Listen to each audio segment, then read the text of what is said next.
A work of art doesn't have to be explained. If you do not have any feeling about this, I cannot explain it to you. If this doesn't touch you, I have failed.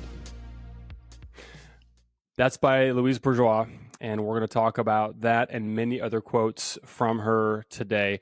Look, we're just trying to get away from, as we've done a little chalk talk, looking back at season one, realize that virtually every episode start off with one or both of us saying, "Man, I sure am excited to talk about this today." Yeah. So we're just trying to break that mold a little bit. And this was the quote that kind of inspired this episode and kind of what we're going to get into today, Ty. So before we get into other quotes and discussing this, why don't you give us a quick bio on our artist of focus for the day? Yeah, I absolutely will love to do that because Louise Bourgeois is one of my absolute favorite artists in the history of art. I've seen a lot of her work around the world, and I feel like every time I see a work of art of hers, it's something new that I didn't even know she did or created. And she's French-born, but a French-American artist. She moved to the U.S. in the 30s. I think it was the mid-30s with her husband. Had a tumultuous childhood in France that was really, really hard on her, especially after her father had an injury in the war, and learned how to sew and do things because her father had a tapestry factory. So she learned some skills and artistry at that point. And then when she moved to the US, she moved at a perfect time in the world to be around art. Was when the AbX movement was starting and the abstract artists in New York. And so we've talked about a lot of her friends from Pollock to Rothko to de Kooning to all the 9th Street women were all kind of around her, but she just didn't really fit in that group of painters, right? Because most of those were painters. The overall percentage of that movement were painters, and she painted and she did things, and there happened to be conversations around that at times where those guys would say, "You're not a painter." How that affected her, I don't know. There's not much about how that affected her psyche, but she had a professor that told her, "You need to be a sculptor because you think three-dimensional." And so that really kind of encouraged her to really start taking these ideas and taking them to the third dimensional of form.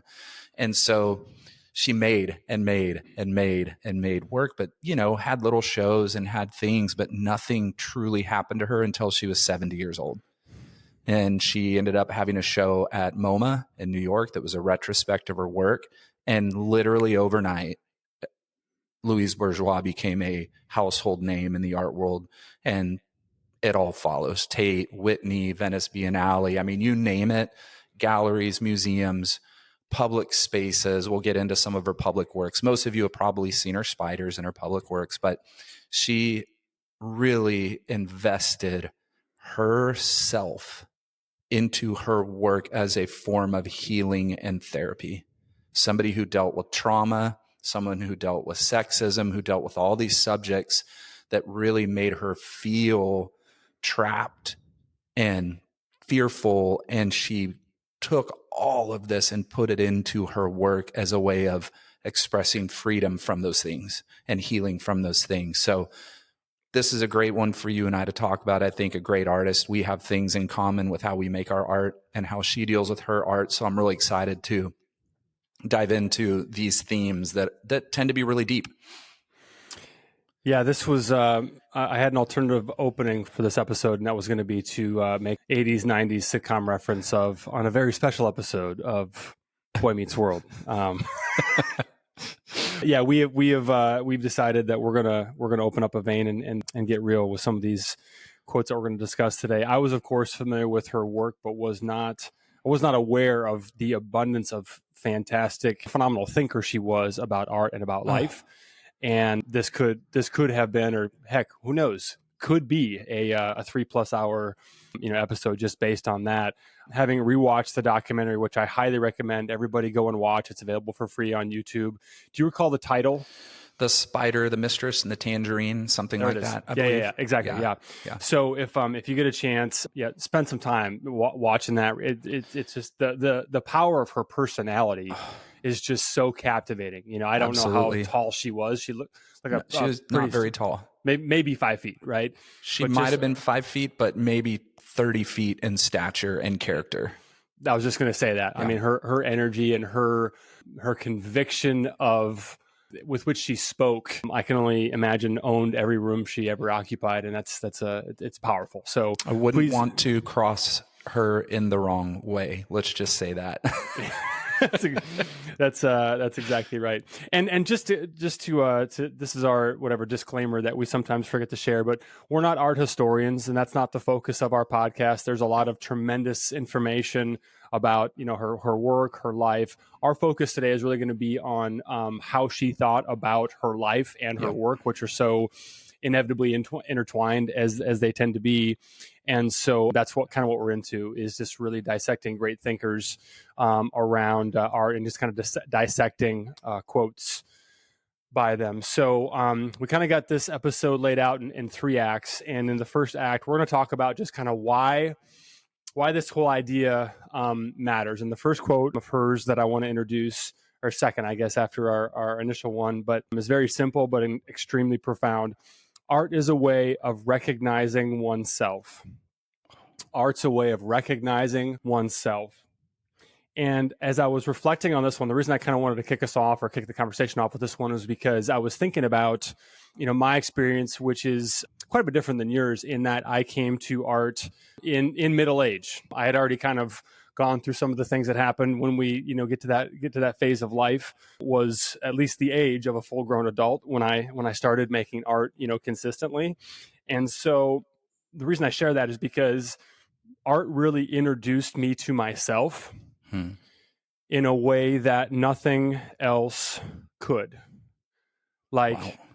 When you talk about... Can you say that one more time? Just that little snippet that you said. Yeah, art introduced me to myself in a way that nothing else could. And I've always been somebody who's very focused on... I've always been a learner, a reader, very, growth-minded, done plenty of, personal work, blah, blah, blah. But there were aspects of my personality that I didn't even know existed, and certainly couldn't access until I got into the practice of making art consistently. I'm somebody, as I've learned, who is very, I feel things very deeply, but and I'm working on this, but oftentimes there's a disconnect between what I'm feeling and my ability to process those emotions. I'll talk more about that, in a little bit. So once I started making art, once I started spending time with myself in the studio, the mirror that became my process and the work that resulted from it changed the way that I think about life and the way that I think about the core of my being, at the risk of, hyperbole. But art really introduced me to myself in a way that nothing else could. And I guess I'll throw that back to you. What was your experience, or tell me your thoughts on this quote and just what art has done for you on a personal level? How's that for a broad question? Yeah, we've talked about that a few times. Just the fact that when you're working on your work, you're really working on yourself. You're looking at yourself. Like, everything that's coming out is you, as parts of you, pieces of you, memories of you, things you've accumulated, hurt, joy, all the emotions just kind of get wrapped into that moment of solitude where you're emptying or filling, or however you're creating, it's coming out in that story. And I remember from, I started creating at a very early age because art was in my family. I had an uncle in the art world. I had a grandfather that loved art and loved poetry. And so I was around it. And I think the first time I really remember recognizing myself through my art was probably, I had a horrible temper as a kid. And I used to get really mad at my folks, and I get really mad at my mom. And I remember one time my mom saying, "Go in your room and draw your anger." And so I went in my room, and my mom, I believe she still has this. So if I can find it somewhere, it's a sketch of me drawing like this monster with curly hair, and it says "Mom." But when you think about that, right, that's really like emptying that emotion onto paper. And that's how I felt. Like, I literally was that angry that I felt that way. So I think that was my earliest beginning, but I didn't understand what that meant until probably after college. Took a while to really understand. And I think that's wisdom, that's knowledge, that's growing older, that's experience, all those things that you accumulate over time. And as an artist, if you're always working, you're thinking a lot. And I think it took those moments of deep introspect and thinking to kind of figure that out. Yeah, Yeah, I mean, these are the types of, I want to say conclusions as though it's definitive as that, but these are the types of conversations we have with ourselves that ought to be ongoing, assuming that we're interested in continuing on a path of self-discovery and transformation. The next quote I want to throw in the mix, there's so many. I mean, we probably won't get to all of them that we've got on the docket here, but it relates to the previous. My art is a form of restoration in terms of my feelings to myself and others. My art is a form of restoration in terms of my feelings to myself and to others. So you brought up a lot of the tumultuous experiences and traumatic experiences that she had in her life. I believe it was said that, I can't remember who said this in the doc, just because that's fresh in my mind from rewatching it, but something to the effect of all of her art really being about exploring, her childhood. She said something to that effect, as well. So again, kind of going back to my experience with, there are a lot of things feelings I had towards myself and towards others and towards, specific experiences that, had you asked me before I started on this path of being an artist, I would have said, yeah, I've worked through that. I have restored my feelings around myself and others in that regard. And it wasn't until I got into my art that I realized, oh, there's way more here. There's way more here than I thought, Mm-hmm. And I think that it wasn't until I got to spend time with what I was making in my hands, and when it's going well for me, I assume for you as well, when it's going well for me, it goes from my heart to my hands, and we're skipping the head as much as possible, at least for the bulk of the process. And I realized as what I was processing was reflected back to me, that there were a lot of feelings that I had towards myself and towards others that needed restoring, to the quote that I hadn't fully processed. I was in a mode where, I was in business, and I was in a mode where if an emotion wasn't, if I didn't deem it useful or productive, right? Great way of, processing one's emotions. Is this productive? Oh, it's not. Let's push it down and set it aside. Mm-hmm. And I wasn't aware that I was doing that, but that is absolutely how I was operating. So is this emotion useful? Yes or no? If no, off you go. There's no need to even acknowledge its existence, beyond dismissing it. And so for me to now be in a place where, my art helps me to restore my feelings and even just become aware of what they are, it's amazing. Yeah, I'm living in a different world than I was, previously. Well, I think that's the reflection that I have seen studying, watching, reading about Louise Bourgeois. Is I have seen the fact that if she did not have the opportunity to create the way she did, the restoration would have taken either a lot longer process or never existed. Yes. And so I look at her personality as a person of absolute strength and resolve, but with a temper that could harm, right, when you think of others, if there wasn't restoration involved. And I know there's plenty of stories of her getting into it with curators and other artists and her assistants and people. So I'm sure, she had a physical presence and direction where she wanted things to go. But if she wasn't able to have that restoration, how would her life have looked, right? Because there's moments where she talks, where she disappears emotionally into the moment when she was 8 with her father or older, and you watch her disappear into pure emotion, whether that's like a sadness and you really feel it, or if it's an anger or, a rage even at times. And then you look at her work and the process and how it comes out. Every little bit of that is completely worked out into pieces, from seams to sewing to just the way she holds and moves the sculptures and things. It's completely, constantly working itself out in an act of restoration, I feel like. Well, maybe that's one of the benefits of not really being discovered, or not discovered, but, publicly known until you're 70. She had really had time, to process and work through a lot of those different concepts and ideas to be able to tell a much more complete story, right? We talked about that. Yeah. There's a few of us that kind of talked about that conversation. Like, what do you do for those 40, 50 years? And she taught in university. She taught at Pratt. She was involved in the art world. It's not like she was a hermit and completely absent, right? And just hiding and making work. She was active and trying, but as far as the recognition, right, and really being seen, she had the body of work to fulfill what happened when she exploded. Right. Yeah. She could say yes to everything. And I think if every museum in the world came to her, she would have a body of work that could go in her room. Yeah. That's astounding. That is a feat in itself. The story of curators coming in, because she kept a lot of work at her home. In Brooklyn. The one story of the curator coming to her, getting a peek in the basement, and her being like, "Nope."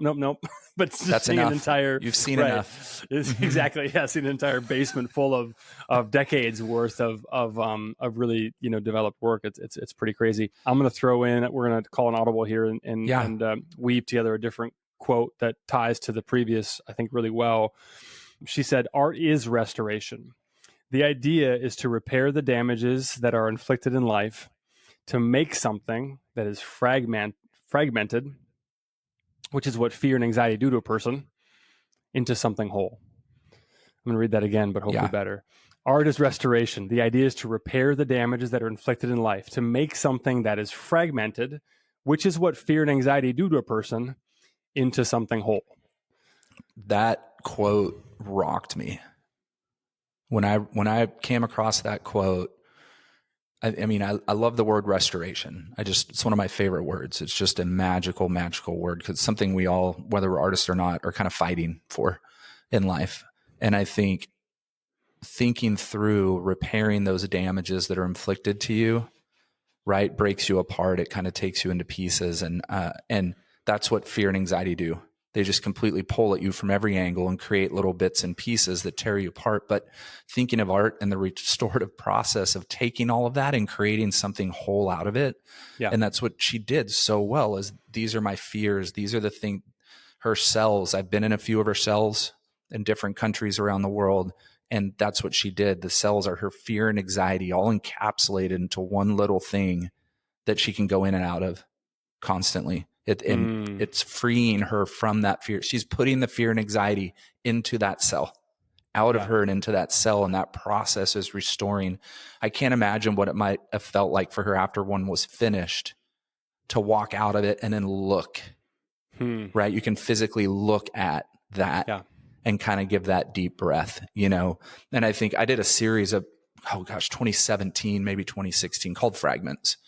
And I was really kind of dealing with that existential or philosophical idea of, are we born whole and become fragmented, or are we born fragmented and we become whole? Yeah. And so I was thinking of my life and my trauma and my experiences and thinking, okay, are you whole when you're born and then all those things break you apart? Right. And then you have to restore. Right. Or are you born broken apart and then you're restoring as you go? And I don't think there's an answer for that, but it was my process of coming to grips with healing and trauma and things over time, and trying to find those pieces, and through my art create a restorative process for myself as well. Yeah. There was a period of time where I wanted to name everything that I made Humpty Dumpty. Or name a show around it. So just that whole idea, of with Humpty Dumpty, taking all these fragments that had broken apart and trying to put them back together in a way that is as good, and, as we'll maybe talk about a little bit later, better than it was before is pretty interesting. And to your point too about, her life, she spent all of her life, which was a long one, processing and putting things back together that had happened, in her case, 80, 90 years previous, which to me is like, that's a wild thing to think about. How deep some of those wounds, must have been to still be present enough to, I want to say access, I don't know if that's the right word, but to still, mine the depths of for decades. And there was something that she said that really, or not that she said, that somebody else said, and it was in a different something I read on her. And they talked about how with her creation, that each of the cells, and I'm speaking of the cells that I just talked about, her installations, they deal with fear as she felt she was a prisoner to her emotions. So for her, it was a form of catharsis to confront this childhood trauma and transform that fear and take that fear and anxiety and create strength and solace from it. Mm-hmm. Yeah. That act in itself, taking fear and anxiety that make us feel so small and so alone, and creating something of strength and solace, formidable, that commands a room. Like, just when I sat thinking of just the comparison of those two things, like, there's a deep, beautiful psychological something happening there, where she's taking something that makes you feel so weak and so impersonable and so small, and then transforming it into this massive thing of strength and solace that just sits on its own, that is bigger than anybody else's in the room, that just makes you weep when you see it because you just feel it. I mean, it's just magic to me. It's magic.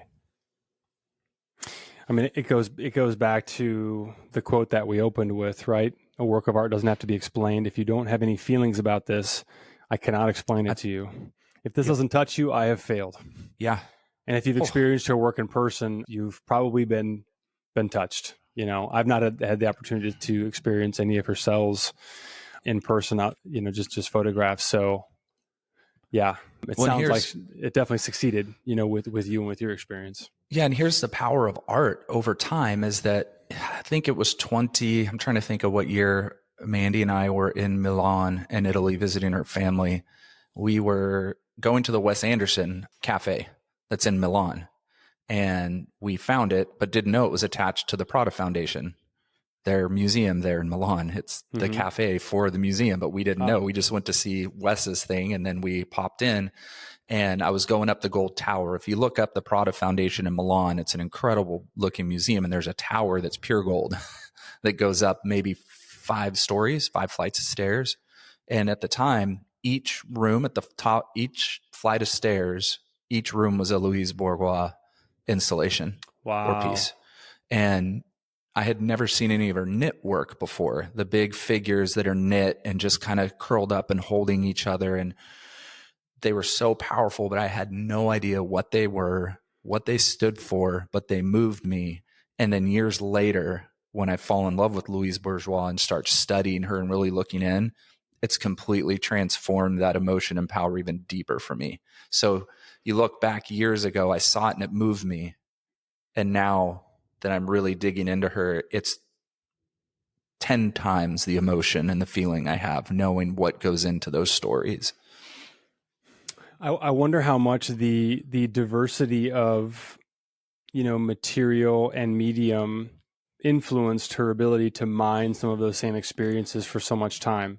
You think about the, from rolled steel, towers that go 2-3 stories high down to these delicate, knit fiber, like the range is tremendous, but when she was a vivid dreamer, right? So you think of somebody who's a vivid dreamer, you have to have every single thing at your disposal to try and create that feeling, that memory, that dream, that vision, and I love how she says, when you're capturing a memory, you have to be true to the memory because the memory changes. And the memory is going to be different for the other part of the memory, the other person of the memory. Right. And she just talks about the depth that she goes into trying to really think about that memory, because you have to nail it. You can't fib. You can't, you know what I mean? You can't make it up. So you think of that depth, you have to be multidisciplinary with that depth. Yeah. Right? You can't just go, I'm going to paint. And that's what she tried in the beginning. And, I think she would have got there eventually, but having that other person say, you need to do this. This is where you're going, and to embrace it. But you can't capture those things with just one thing, can you? I doubt it. I can't imagine how. I mean, it's funny. You got me thinking about memory and how unreliable our memory really is. I mean, I was reading a random article about how, eyewitness testimony used to be the way, but going back, pretty Yeah. far, right, to get a conviction, to where now it's a lot less depended on, in the courts, because it is so unreliable. Yeah. I think most of us have probably had the experience of, whether it's with a sibling or a parent, trying to like piece together different parts of a story. Right? Oh, yeah. Oh, that one trip we took, and then we stayed at the hotel. No, we camped that trip. No, I'm Yep. sure of it. We stayed at the hotel that had the pool that wasn't working, and then we stopped at that diner. No, it's just, but you're kind of piecing things together, and sometimes the truth just is dependent on whoever's most convincing or certain of what everybody of that shared experience. It really is interesting. Let's move on to Act 2. And I think what we just talked about really moves into your quote for Act 2 as well. So now we're the idea with setting this up was why this matters, and how this idea really captivated the two of us. For this second part of today's conversation, I really want to talk about what happened, and kind of open the vein for both of us personally. I'm going to lead into that with a quote from Louise, and then share kind of how this idea sort of came about for us to discuss this today. But she said, "Tell your own story and you will be interesting." Tell your own story and you will be interesting. And I think that, for me, one of the things that I have learned from sharing my story in recovery is the power of radical vulnerability. It is not something that came naturally to me until, my life in escaping the clutches of addiction depended on it. Mm-hmm. And I realized, there's no way for me to get better, for me to get through this without just opening it all up and saying, here's everything. Realizing that, especially in that dynamic, that keeping things from other people, and most of all from myself, was only going to keep me sick and keep me in that behavior. So one of the things that I have learned, every year, I just, this is a April, as we're sitting here recording this, we're right between two of the most impactful anniversaries that I have in my life that really inform my work, and things that I'm still processing and working through on a personal level. On the 16th, every April 16th is my sobriety anniversary. So in 2002 of April 16th of 2002 is the last time that I took a drink or a drug, and that was a big part of what informs my work, and really I'm going to call it a fascination, obsession, a calling, whatever, to really try and tell a visual, material story of transformation. Yeah. And so for me, again, like, not to I always go back to, I can't remember where I heard this, but when I did, it unlocked a lot of things for me. The worst thing you've been through is the worst thing you've been through.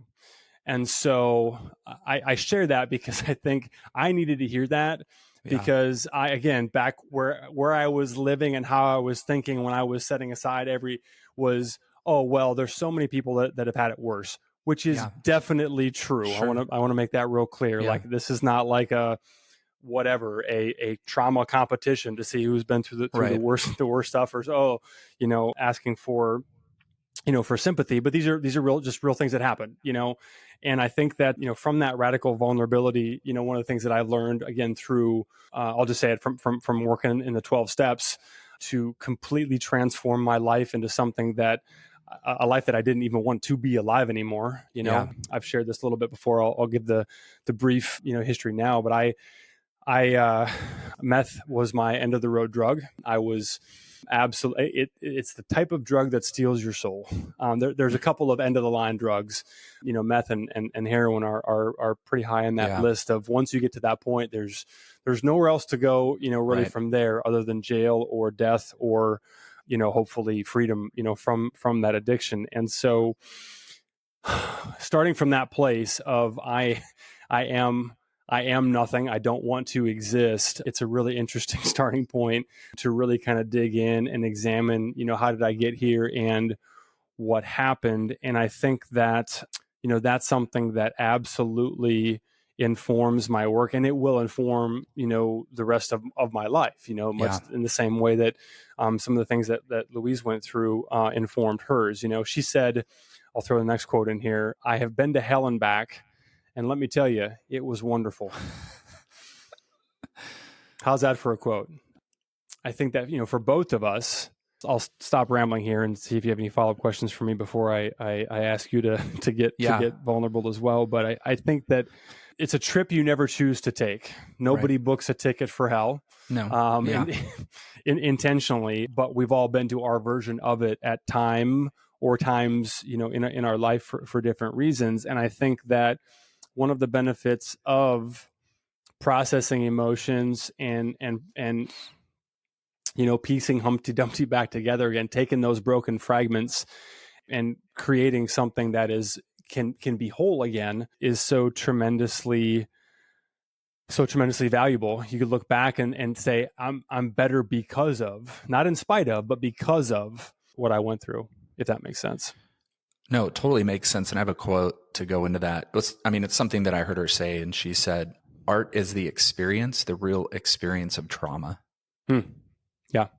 And I hadn't heard that one before until I was watching an interview with her and she said that. And I thought, art is the experience, the real experience of trauma. And I went, okay, I got to unpack that for a second here, because if art is the experience, why is it the real experience of trauma? And I thought, well, trauma isn't just negative. Like the experience of trauma is healing as well, and overcoming as well, and restoration as well, right? So it's not just the negative sides of trauma. The experience of trauma holds everything in the same bucket. And when an artist is creating their work, if they're sharing their story, it's going to come out no matter what. If you're making art, pieces of you, your story, who you are, they come out somehow. And other artists put more of their story into their work than others, or more of that emotion in. So I think for her, when she's saying that, she's giving the rage, but she's also giving the solace. She's giving the moments of healing. She's giving the moments of anger. And it's, and she's combining in some of her work. All of those things are encapsulated for the viewer to experience when they view it. And it's really hard to have the perspective of, oh, this is going to help me, be better than I was before. I mean, that's the whole point of healing, again, is not just to get back to baseline, but to get better than, we even were previously. This came up recently. I get a chance to speak sometimes, and I was talking to a group at an alternative high school, and you don't end up at this particular school on a winning streak. You're not going there because regular school is going super well for you. And some of the things that some of these kids, the principal was telling me, have been through are unimaginable, and horrific. And I tried, and I'm pretty certain that I failed to even introduce them to the idea of the fact, or my belief, I suppose it would be a better way of saying it, that they have more opportunity to offer more to the world because of what they've been through. And I went back to I was walking out in the parking lot and was just like, when you're speaking, when you connect with people, and when you don't. And I've had, plenty of both experiences. And this was the latter. I was just like, and I realized, like, they're still in it, right? They're just trying to survive right now, And so I shared that because I think that there is a lot to be said for the distance, the perspective that comes from having some distance between the trauma and the healing. Of course, we want to start the healing process as soon as possible from whatever, the thing is. But thinking about Louise's story, the benefit of having decades to look back and think and process. I'm now myself more than 2 decades removed from that experience, and I'm still unpacking things like, for example, for the longest time, my whole narrative was, I had great parents, great upbringing. Like, I just really was curious and got caught doing something and then I just couldn't stop. Yeah. And as time has gone on, again, not to turn this into a therapy session, but as time's gone on, I've realized like, oh no, there's way more to it than that. Yeah. That led me to use in a way that is not normal or healthy. And so, yeah, I'm not sure what was your experience like, or I guess how has your some of the things that you've been through, how has that informed your growth trajectory? Yeah, I mean, it's informed my growth trajectory immensely. And for years, I never talked about my trauma for years. And I think that's a very heavy male dynamic as well involved in that we want to handle it ourselves. I mean, I'd been through counseling. I'd been through, numerous things over the years because of what my trauma did to me in destructive patterns. And I think that, well, I know what changed it. I read a book, and I'm gonna read the quote, even though it's not Louise Bourgeois, just because it's what made me say, "What am I doing? I need to be a voice for men who have experienced what I've experienced." Number one, and to say, "Listen, you need to talk about your shit. You need to talk about your past. You need to be vulnerable with it. This needs to be talked about." And so it hit my art right after I read this quote, and it says, "Stories are able to help us become more whole, to be named. And naming is one of the impulses behind all of art. To give a name to the cosmos we see despite all the chaos. In art, either as creators or participators, we are helped to remember some of the glorious things we have forgotten and some of the terrible things we are asked to endure." And that's by Madeline L'Engle. And when I read that quote, I went, number one, stories help us become more whole. Can I help somebody else become more whole through my art by being vulnerable with my story? The answer to myself was yes. Not saying this is the answer for everybody, because I think as an artist, you only give what you feel like giving. If you don't want to give everything, don't give everything. And I don't think you should give everything. I think you should give up to a point and then let the audience then decide. But when I read, either as creators or participators in that art, we're helped to remember glorious things we have forgotten or terrible things we were asked to endure. Mm-hmm. And that word "asked to endure" pretty much means you didn't have a choice in a way to endure it. And so I think that just really, really like hit me. And she follows up, Madeline, saying, "I love, therefore I'm vulnerable," a few more sentences in. And when I do have a love for people and I want to see healing, I went through as a young boy, I was raped. And so I went through destructive patterns that were absolutely horrific from that point on. And I think art is the thing, like Louise, that helped me externally put that rage out without that rage destroying me.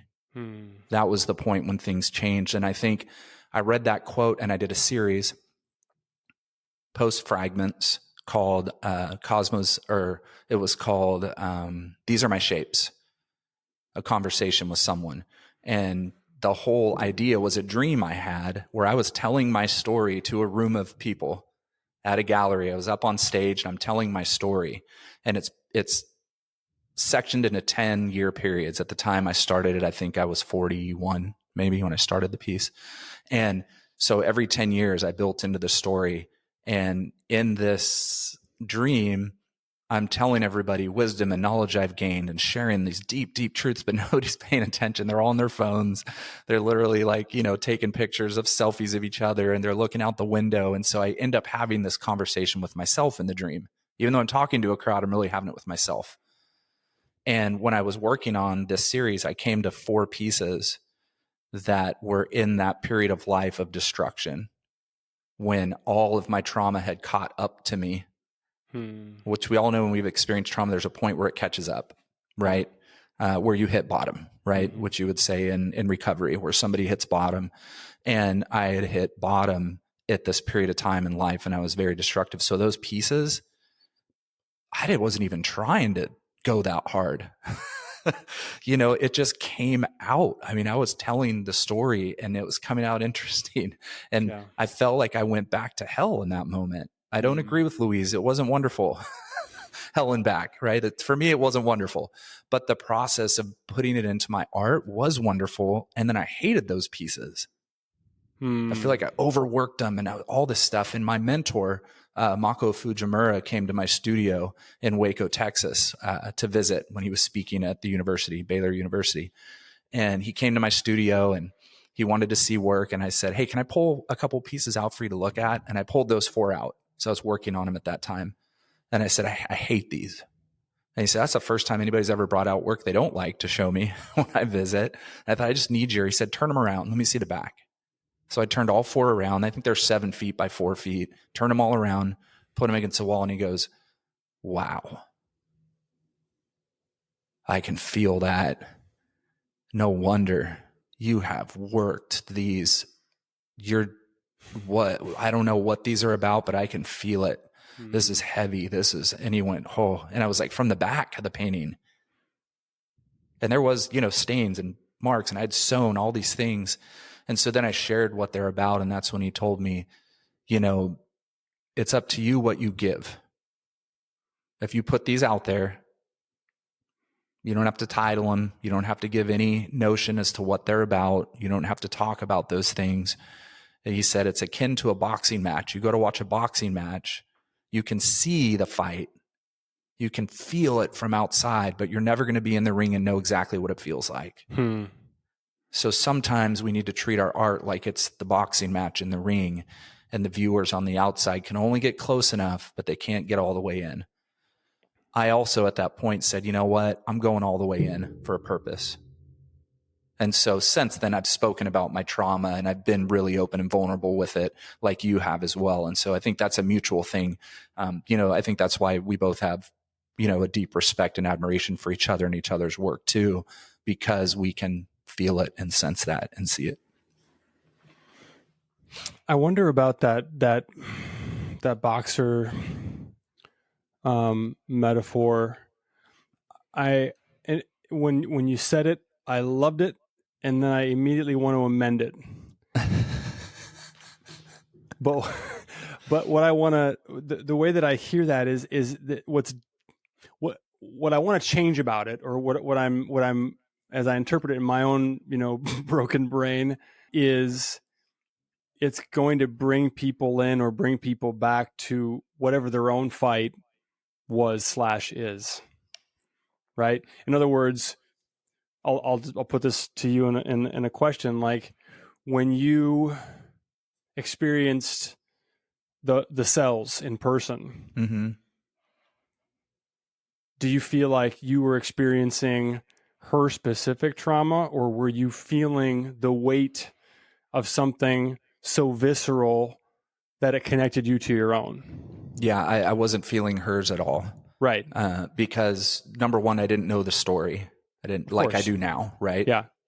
I don't know the story. I don't know her. I didn't know anything about that the clothing was actually her mother's clothing that she had kept all those years, that was sewn into, those things. But there was just something about going in to the cell and being in there and feeling almost as if you were walking into the trap, walking back into something heavy. Yeah. And then walking out and feeling free again. Right. So there's definitely the emotion of going into something and coming out of it in a deep way. Not like just an in and out. It was like an in and just disappearing into something that you knew was heavy, that you knew was difficult. Yeah. And then coming out of it and feeling like the burden was now removed. And that goes to our opening quote, right? Of like, if you do not have any feelings about this, I cannot explain it to you. If this doesn't touch you, I have failed. So it's any feelings about this, not the prescribed feelings about this, right? Yeah. And it's just about being touched, by the work. That's so powerful, And I think hold on, I want to amend that. We don't know what she meant precisely, but that quote of being to hell and back, and it being wonderful. When I read that, I don't think she would. That was great. I loved every minute of it.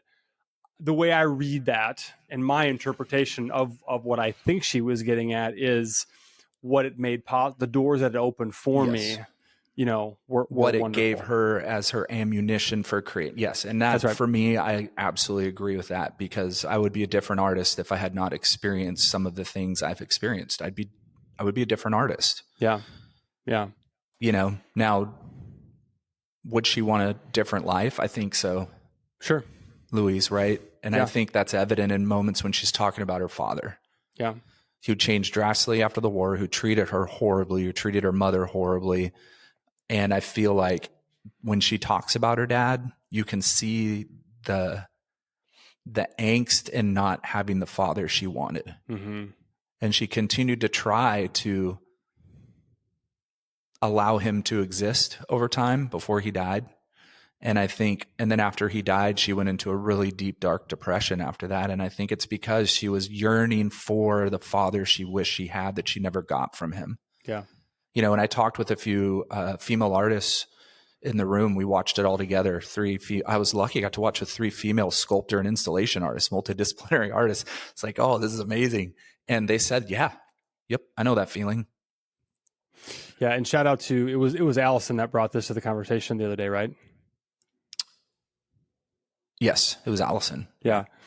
So we had a little delay there. So I messaged Allison. I said, Ty and I are going to have to talk about this. And it was right along that time when my, anniversary came up, and I was like, oh, this is something that we need to talk about. It's not like this is like it's never fun.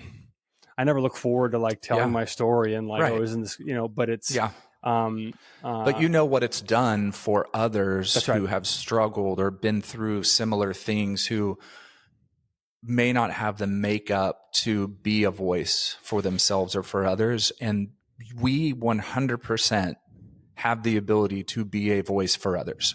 Yes. I absolutely believe in that so wholeheartedly, that you have the ability to be a voice for somebody else who isn't confident enough to be that voice.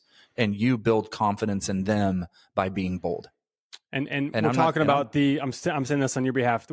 Ty's talking about the collective we, like all of us, like you who's listening to us right absolutely. Now, have the power with your specific story to impact people in ways that no one else could because of what you specifically have been through. And here's the even more beautiful thing, the power that your art can have in that moment when you choose to be bold with your work. Yeah. Whatever that may be, your story, your trauma, your healing, politically. I mean, in so many ways, art has had the power to impact, influence, and bring experience to things that need to be talked about, need to be shared, or we need to be vulnerable with. Yeah. Yeah. The next quote. Can I add something art-wise real quick before we get to the next quote? Absolutely not. This is a one-person show, and you're working for me, pal. Yeah, of course. So please. The series I was sharing about, where I had each piece, each body work every 10 years, the titles read like a manuscript. So all the titles from the very first one to the last, if you put them all on a page, it would read like you were reading a script, right? It'd be like lines being read, and it flows together from piece 1 to piece 16. I remember how many I made. Well, I had a show in Austin, and I had a few pieces in the exhibition. And when we talk about the first quote about failing if somebody doesn't get anything from it, I came in the next morning early after opening night, and it was during the Austin studio tour. And I had 2 female artists who came up to me and said, "Hey, can we talk to you for a second?" And I said, "Sure." And they said, "I don't know if this is right, but we're both theater students at UT, University of Texas, Austin. And we were reading your titles, and they felt like a script, a monologue, but almost a dialogue. So we stayed late last night and went back and forth reading together, and we were in tears." Wow. And in that moment, I stopped. It was the first moment I've had that deep of an experience with 2 artists when I wasn't in the room, who experienced the work that way without me talking about it. And so we sat and talked about it for a while, but that was what Louise is saying. And it's so powerful when that happens. Yes. Yeah, that's a great segue into kind of our third and final act here of today's conversation, which is just talking about how the fragments, how the pain, how whatever we've been through shows up in the work, and how the work communicates it without us, even being there.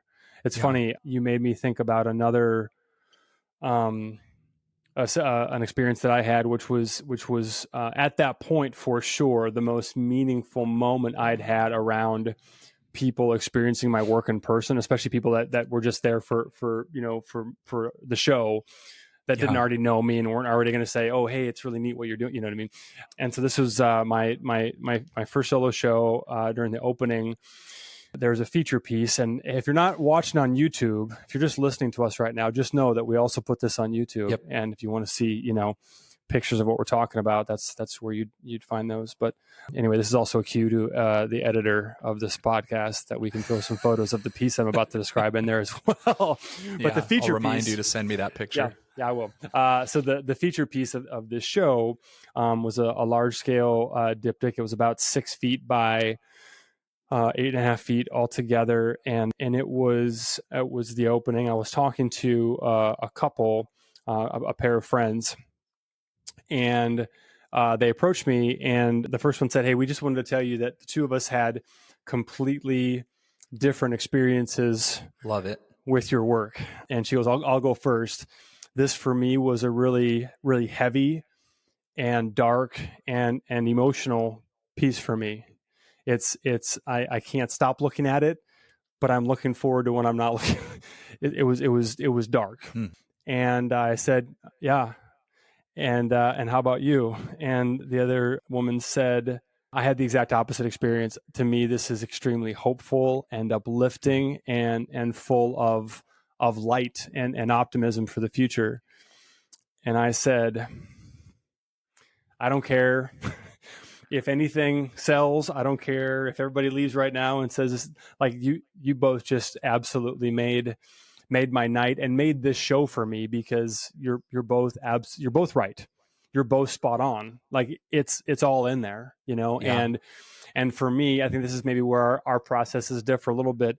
I don't know what the work is about until the work tells me what it's about. I don't go into like, oh, this is going to be about, but as I've become a bit more experienced at, and I guess just aware of the fact that I am, processing feelings that again, like I mentioned earlier, I don't otherwise have a straight path to, or a door, to really dig into. It's all going to come out, and that will be what kind of tells, what the story is. I mentioned having two sort of meaningful anniversaries in April. Yeah.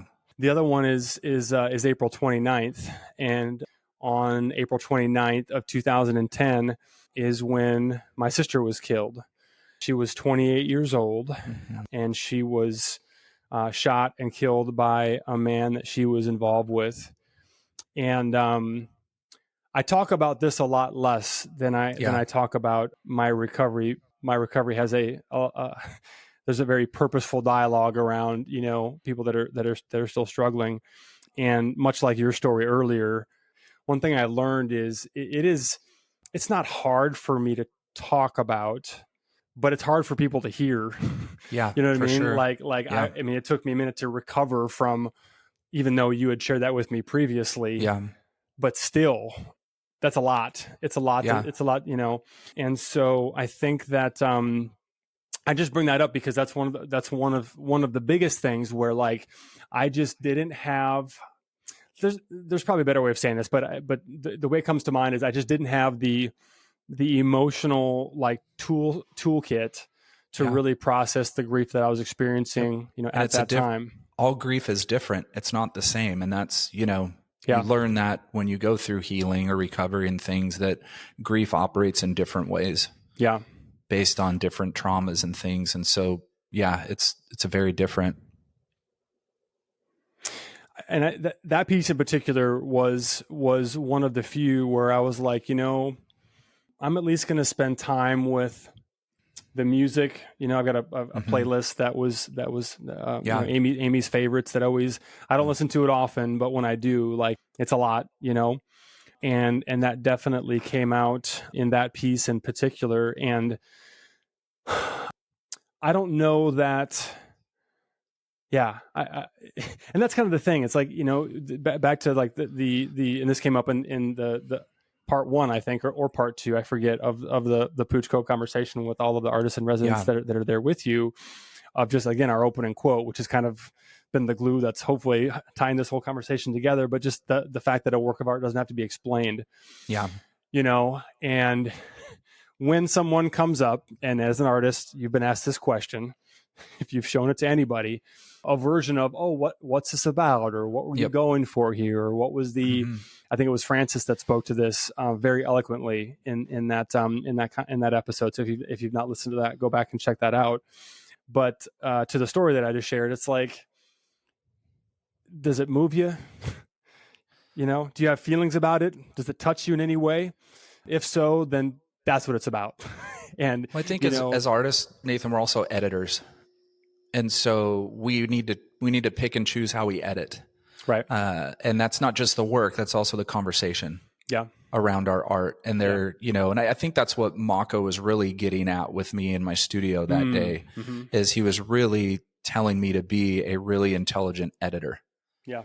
Maybe there's a crowd where that work shows and you actually talk about the work and the depth. And then maybe there's a crowd where that work sits alone and nothing's ever mentioned and it's not even titled. Yeah. And so I think as artists, we also need to be very intelligent editors with how we present our work, how we speak about our work. And we're all different. We all want to say more or say less. Everybody operates differently with their work and how they are going to present that to the world and talk about it and share about it. Some people want to say nothing, right? Look at Clifford Still and how he labeled his paintings. He didn't make emotional labels or deep stories. I'm a writer. I'm also an artist. Sometimes my titles are 3 or 4 sentences long. Sometimes they're one word. But I think that's what you're kind of saying, is there's a moment, right, where you kind of realized in your head, you know what, it's time to edit this conversation and keep it to, why don't you just let me know what you think? Does it move you? Right. Because the last thing I want to do is take a person's experience from, oh, this is both heavy and hopeful, to, oh, that's a piece about his sister being murdered. And you have the power as the artist to do that to the individual viewer. Right. You have the ability to change their perception of the painting by what you say. Yeah. And so that's where, as an artist, being the editor is, how do you want to operate as an artist? Do you want to be somebody that does alter that conversation? Or do you want to be the person that, like Louise, creates it and says, well, I hope you feel something. If you don't, well, I failed. I'm going to go make 30 more. Yeah. Yeah. But it's a tough one. That's a really difficult one, because we are 100% going to be put in situations where we're with the audience and they want more and they want to know more and they want to know more and they dig in.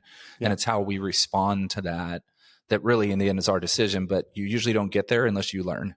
Yeah. Unless you've had it happen to you, where depending on the power of the piece, it can affect the rest of your night. It can affect the rest of your week, And so I think it's really intelligent to know how you're going to handle situations as an artist when your work is up on a wall and in a room. Yeah. Where do you want to place your vulnerability? Do you want to place it in you? Do you want to place it in your title? Or do you want to just let the work speak for itself? Yeah. And that's a question that will continue to present itself. And we get to choose how we answer it on a day by day, piece by piece, show by show, basis. A couple more quotes I wanted to explore. Yeah. And I think really what I was going for with this last little part here is just talking about just kind of how we have, or what we've done with what we've experienced, and sort of how it shows up, in the work, to kind of contradict what I was just saying, before. But it's interesting. This is something I'm very comfortable talking about on a holistic scale, and something I'm very reluctant to talk about on an individual scale, right? On a piece by piece basis, right? Like I love talking about how, whatever my experiences, my perspective, thoughts, whatever ideas influence my process and the work that comes from it. And so, I guess I'll do that a little bit, because it's something that, again, the work reflected back to me, informed me what it was about. I never set out to make work that was going to tell the story of transformation, that I've been through. That was never my mission. But I do remember the day where, and you or someone looking at my work and now knowing my story would have been like, really, dude, you didn't connect these two dots? Like, and the answer is no, I didn't. It took me a long time to realize that's what I'm doing. So I guess I'm just reinforcing the point of me being emotionally and intellectually stunted, in those ways. But when I realized it really came about when I started working with trash and when I started working with things that had been discarded, and I was journaling as I know you and I both do quite a bit of, and I wrote out, from discarded to discovery. And I was like, oh, that's it. That's like my work fundamentally is about transformation. It's about taking something that is or was broken, that's been set aside, that's been dismissed as being trash. People rightfully, wrote me off, and a lot of people have been written off, as hopeless case, nothing to be done with this one. And again, largely because of my experience, in the recovery community, I've seen so many amazing stories that just bring me to tears of people who have gone from, I'm just going to share this story. I was talking this morning, I was talking to somebody at the gym, another friend who's in recovery, and he was telling someone else's story. I'm not going to use any names because I don't actually even know this individual's name, but he's like, I actually work with good friends with a guy. He runs every day, 10 miles a day with a 40-pound weight vest, but he runs on the route. He used to be homeless. He was homeless since he was 10 years old, has not had a place to receive mail until he's in his, mid 20s. And now he's gotten off the streets and he's gotten sober, but he runs where he used to, live. And now he brings food and money and water, and he hands things to, like, that's freaking powerful, man. Yeah. Like that's transformation. Yeah. That's what it's all about. And I think that, thinking about somebody who, was, ignored, right. Look to now being somebody who's respectful, who's an example of, what's possible with discipline, with growth, et cetera. It's unbelievable. It's so, it's so amazing. And so I didn't realize, like, oh, I'm taking this garbage, I'm taking this trash, and I'm processing the fact that whatever other people thought about me, setting that aside, but that's what I thought about myself. I had written myself off. I had decided that I wasn't worth, living in a way that honored or respected my health or, my existence, as a whole. So to take that, and I don't know, we talk about mining the depths of experiences, who knows, but I can't imagine getting to the end range, of that. I think that's a theme that's going to be explored with, everything that I'm doing going forward is giving that material, giving that garbage a voice, giving it a new story to tell, different than, oh, I'm nothing, I'm not important, I am to be dismissed and shoved aside the way that I once treated my emotions and still do when I'm not in a good place. Yeah. And just to reiterate this to everybody listening, we didn't set out in this episode to go, we're going to talk about trauma and healing and, and all in our stories and things. It was the fact that we both just got absolutely floored by Louise Bourgeois and her voice and her quotes and her work.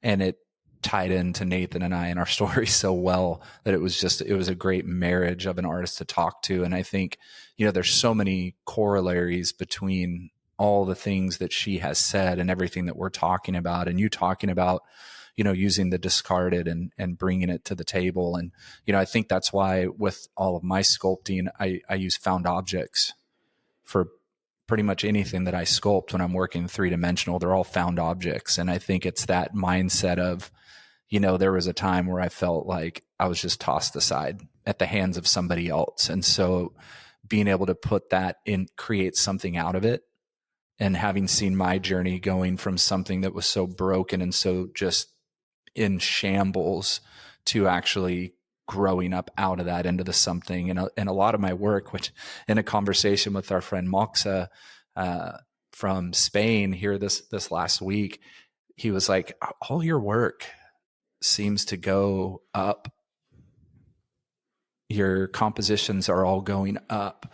And even in sculptures, they're things sprouting or blooming and going up. And I had never thought of that before.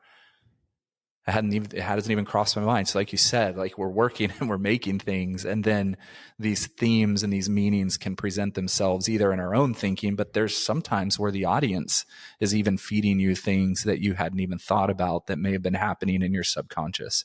And so I think that putting discarded pieces together and growing into something that became something out of it is powerful for me. And I think that also goes into your next quote that you have here.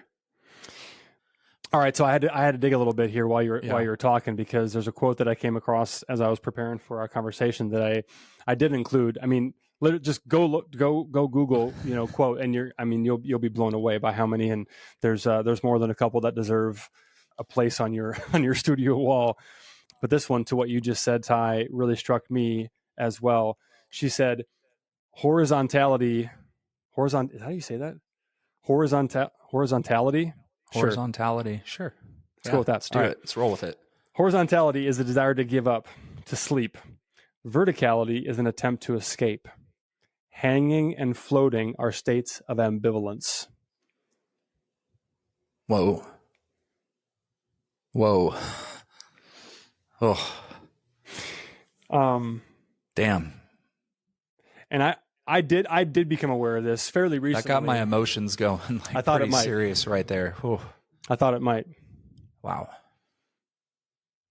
Because this is something that I'll let you process that. I'll share in this unloosed something for me as well. But I did become aware of this fairly recently, that almost all of my work has an element of reaching, of stretching. There's almost always a vertical component to it. In fact, this is an older piece. This is one that has a little bit of both. But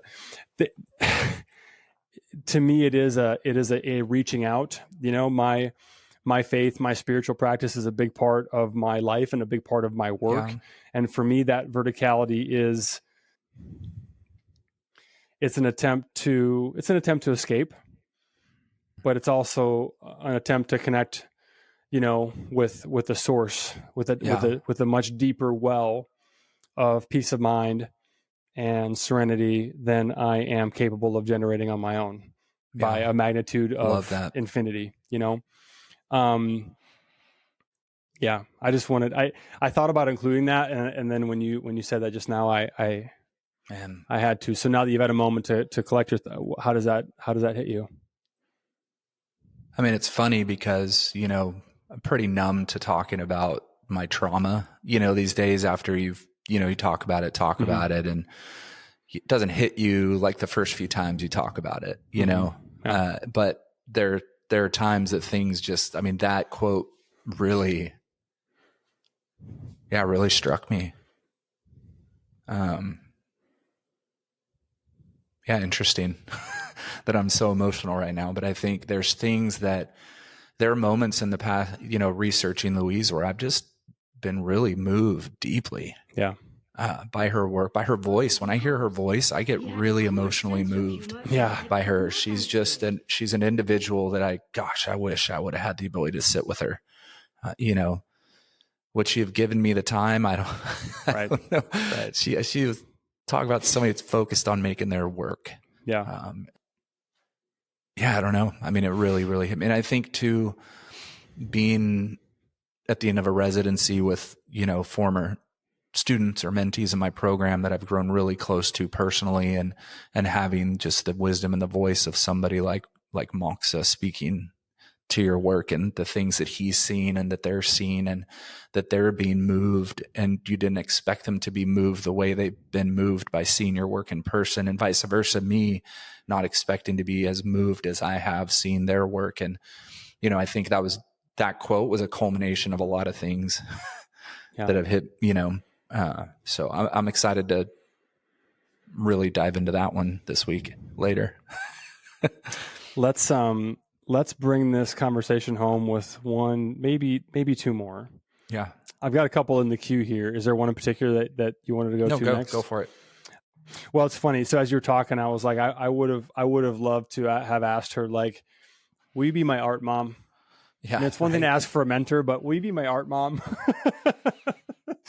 Yeah, just like, yeah, to have been in her presence and even just, absorb her energy would have been Yeah, I don't know something how that would have special. worked because I think you would have ended up moving things around all the time for her instead of because I Yeah. know watching Jerry, her assistant in the Yeah. film, I'm sure that was a pretty symbiotic relationship that very few would be able to have Right. because her drive was so heavy that I can only imagine 10, 12 hours a day, Jerry's moving marble and steel and rocks around. And I don't know how much mentoring or Right. mothering there would be space for. That's fair. That's But fair. we can dream about it. You can That's dream fair. about Yeah. it, Yeah. Nathan. Yeah. You can Yeah. dream about it. So yeah. So I'll read this one. She said, "My mother was a restorer. She repaired broken things. I don't do that. I destroy things. I cannot go the straight line. I must destroy, rebuild, destroy again. My rhythm is not the same. My mother moved in a straight line. I go from one extreme to another." I'll take first crack at this one because this, of the ones we've discussed today, this is the one I probably spent the most time thinking about. Yeah. Because it's taken me a while to, and I don't fully understand it. I don't know if I ever will, and I'm okay with that. But why it is that I feel so compelled to destroy things, to pull out the essence of what I find important to reflect back and share. It's a brutal process what I put material through. I try not to personify, these inanimate, objects and material, but sometimes I do, and I think it's because of the past experience and the sort of implied meaning that gets imbued in the material, Mm-hmm. as I'm working with it. But I almost don't know how to work with the surface or how to work with the material until it's been degraded, or damaged. Yeah. I'm so just infatuated and attracted to that sort of wabi sabi, idea Mm-hmm. of the beauty that is found as things degrade and rot and fall apart, over time. That whether it's already happened in that material before it got to me, or whether Yeah. it's what I put it through, that destructive process to then again break it down to just I've Yeah. got this insatiable curiosity, like I just want to burn it, melt it, carve it, rip it, like what's inside there. And that again is again I've come to understand, didn't go into it this way, but came to Mm-hmm. realize that that's Yeah. a big part of what I'm trying, the mystery that I'm trying to unravel, as well as like Yep. what's in here, how did it get there, and what do I do with it going forward. Yeah. All right, I've uncovered something, a material, uh, a, a feeling. What do I do with it? Yeah. How do I let's just keep it in the art material space for the moment. How do I take this thing that is very different than what it was when it was pristine and Yeah. perfect and had factory edges, on the Yeah. shelf and looked almost exactly like all of its neighbors.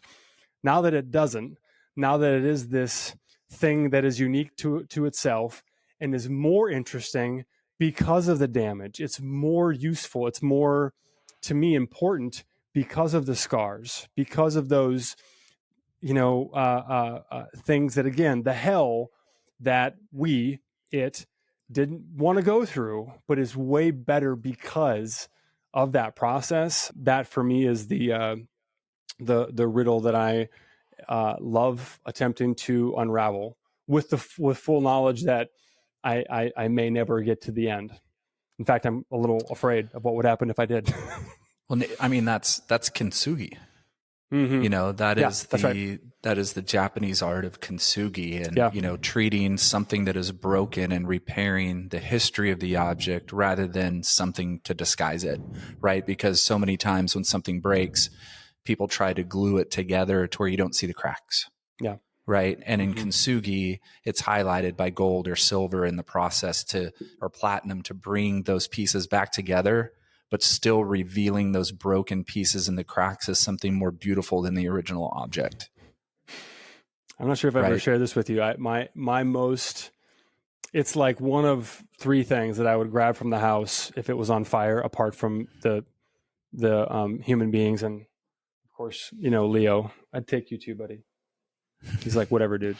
Apart from the living things in my home, it's one of the three objects that I would run back into the house on fire to grab, and it's this dish. It's the china that my mom had growing up. So that in of itself has meaning to me because, for the important meals, we'd pull out this particular set of china, and it's a plate that broke while my daughters were at grandma's house, and I don't remember the timing of it, but I had shared this concept of kintsugi with Ella, with our youngest, and she just had this idea. She's like, I want to make that with this broken plate. I want to make that for Dad for his birthday, and so she got this this adhesive, and then she painted the seams all gold. It's the Love most. it. It is. It's like, because it touches on my mom, my daughter. It means so much. And again, to your point, and great, that's a great example. I'm glad you brought that up, but so much more interesting and so much more important because it was broken and of how it was repaired. Yeah. I want to add something real quick to that quote, because, she talks about being the destroyer of things. And obviously in that quote, there's insane respect for her mother that she loved dearly, that got sick with the Spanish flu when she was young and died young. And thinking about, I want to talk about the spiders, her spider sculptures. Yeah. Because she says, I repair broken things. And there's times she talks about making things that are ugly and things like that. But to her, they're beautiful. And the spider, right? Most people hate spiders. Hate them, right? People want to kill the spider. People want to get rid of it, have animal, spiders are bad, but she felt completely opposite. And the reason she makes the spiders is because they're her mom. Yeah. The spiders represent her mom. They're love letters to her mom, who was clever and friendly. She says spiders are clever. They're friendly. Why are they friendly? Because they eat mosquitoes, and mosquitoes bring disease. So she also sees spider as protector. Yeah. So you think of walking under the spider, right? In the sculpture, that's a form of protection. As you walk under any of her spider sculptures, it's a form of protection as well. And I don't know, I just thought that was so cool because I'd never known that about the spiders and that reference. And here, she respects her mom and loves her so much. And she goes from one extreme to the other, she says, when she creates, but we think of the spider as destructive, but she thinks as this creature as the ultimate protector, and akins it to her mom. I just love that. Well done. I mean, that's a perfect example and probably a great way for us to put a bow on our conversation today. But I love it. I mean, again, like, I don't know. And I have experienced a couple of the spiders in person. I think I told the story on that previous episode of just happening upon one on a run and just being completely blown away, just getting lost in a city I wasn't familiar with. But to the quote, let's end where we started. A work of art doesn't have to be explained. I didn't need that explanation to appreciate and have a reaction and experience, a meaningful one, with the spider. I had a feeling about it. It touched me. Was it what she was going for? That's not even the right way of saying it. Was it what it represented to her? Not exactly. And that's okay. Yeah. That's okay. And in some ways, maybe almost better, right? The fact that it is open to interpretation. That's art, baby. It's subjective. You're gonna like what you like. You're gonna not like what you like. You're gonna read into it and experience what you're experiencing. And I guess I just assume that most people do this. I'm just gonna say this out loud regardless. I'm hoping that when, I know that you do, but when a person goes to experience art in person, I'm guessing that everybody who's listening takes in the work first before they read the card. Yeah. Before they, and I do both, generally, but I never read the card first because I don't want to be influenced by, it's like by reading the last meaning, page of a book. Exactly. Sorry, that was a jab at my sister. Okay. Love you, Jill. But yeah. It's a great way to build a podcast audience, is just make individual jabs. Make fun of people. One listener who may or may not actually be listening. Well, good stuff. I have something I want to read to close us out, if you don't mind. Please. Yeah. This is something I wrote, I think, right after that series of art that I talk about in this. I wrote a blog post. And so I think this is a good way. It's short, 2 sentences, but I think it's really good. Not to toot my own horn at all. I think it's it's something that moved me that I wrote. Whether it moves you or not is to be seen. But it says, art is life, art is breath, art is story, art is observation. Art is saying the things that others cannot say. Art is voice, so live, breathe, and create. Art is all of those things and anything else that you want it to be. Yeah. Right? It's So all don't forget. It's all of the above and. Yeah. You know, fill in the blank. And don't forget, just make art, period. That's it. I mean, and experience art, and that's really, I guess, I mean, that's really what we set out to do. I mean, there's plenty of great art podcasts that most of our listeners are probably, listening to, as well. We consume a bunch of other great art podcasts out there.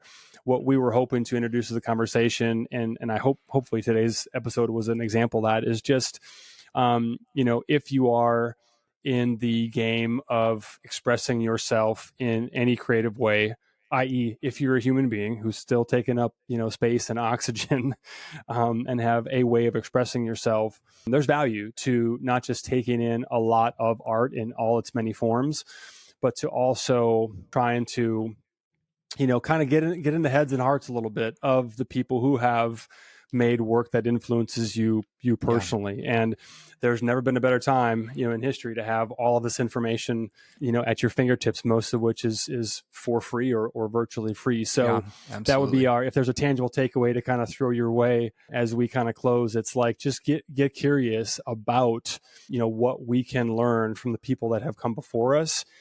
And to the extent, please.